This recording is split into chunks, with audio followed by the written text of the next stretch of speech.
Hello विद्यार्थियों। आज हम पढ़ने जा रहे हैं क्लास 12th की फ्लेमिंगो बुक का चैप्टर नंबर 5 जिसका नाम है इंडिगो। आज हम पढ़ने वाले हैं इंडिगो चैप्टर। इंडिगो जो एक नाम है, ये एक फसल का नाम है जिससे नील निकाली जाती है। नील एक ऐसा मटेरियल होता है जिसको कलर के लिए यूज़ किया जाता है। वाइट कपड़ों के अंदर डालकर उसका कलर जो है वाइट कपड़ों को और ज़्यादा खूबसूरती देता है।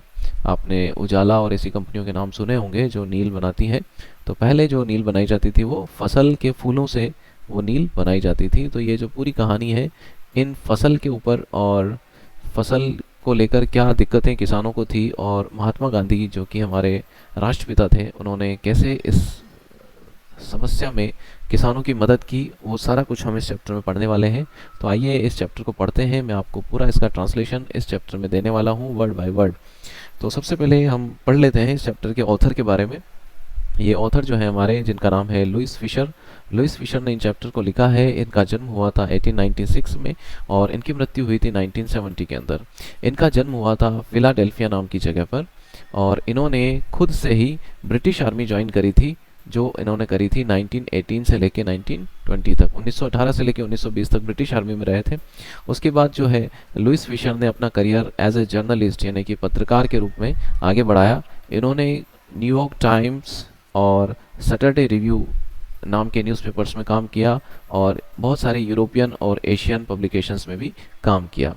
तो यहाँ पर ही was also member of the faculty in Princeton University. ये जो थे अपने प्रिंसेटन यूनिवर्सिटी में इन्होंने पढ़ाने का भी काम किया, और इसके साथ में उन्होंने जो है किताबें लिखना भी शुरू कर दी। और इनकी उन्हीं किताबों में से एक किताब का नाम था the life of Mahatma Gandhi. इस किताब के ऊपर ये जो है चैप्टर है, इसी किताब में से ये एक छोटा सा पार्ट लिया गया है। इस किताब को हम कह सकते हैं कि अगर गांधी जी के ऊपर सबसे बढ़िया अगर किसी ने किताब लिखी है तो इसका एक सर्वे करवाया था, और जो टाइम्स एजुकेशनल सप्लीमेंट है उसके ज़रिए से बताया गया है कि गांधी जी के ऊपर लिखी गई सबसे बेस्ट बुक है। बुक का नाम है the life of Mahatma Gandhi. तो ये बुक का नाम जो है आपको याद रखना है, the life of Mahatma Gandhi. ठीक है, तो आइए अब चैप्टर को पढ़ना स्टार्ट करते हैं। चैप्टर के अंदर जो सबसे स्टार्टिंग होती है, इसमें मैं आपको थोड़ा सा पहले ब्रीफ दे दूँ कि ये चैप्टर लिखने के लिए जो अपना राइटर है लुइस फिशर, वो सबसे पहले महात्मा गांधी से मिले थे।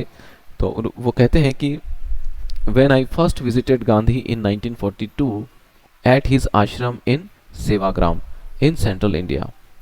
तो यहाँ पर सबसे पहले लुइस फिशर बताते हैं कि महात्मा गांधी से वो सबसे पहले 1942 के अंदर मिले थे। और कहाँ मिले थे? सेवाग्राम आश्रम के अंदर। ये सेवाग्राम आश्रम कहाँ पड़ता है? सेंट्रल इंडिया में, यानी कि इंडिया का जो सेंट्रल पार्ट है, बीच का पार्ट है, वहाँ पर ये कहीं सेवाग्राम आश्रम है, वहाँ पर ये जाकर गांधी जी से मिले थे।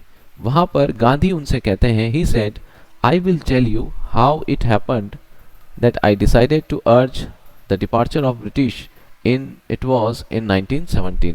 तो वहाँ पर जब लुइस फिशर गांधी जी से मिलते हैं तो गांधी जी उन्हें बताते हैं कि मिस्टर फिशर, अब मैं आपको बताऊंगा कि कैसे मैंने ये डिसाइड किया कि अंग्रेज़ों को भारत छोड़कर चले जाना चाहिए। ये बात है 1917 की, जब मैंने ये सोचा कि अंग्रेज़ों को छोड़कर चले जाना चाहिए भारत को, ये बात है 1917 की।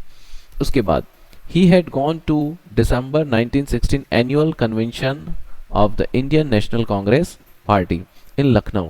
तो गांधी जी, ये उस समय की बात है जब गांधी जी इंडियन नेशनल कांग्रेस की एक कन्वेंशन यानी कि जो सालाना मीटिंग होती है उसको अटेंड करने के लिए लखनऊ गए हुए थे।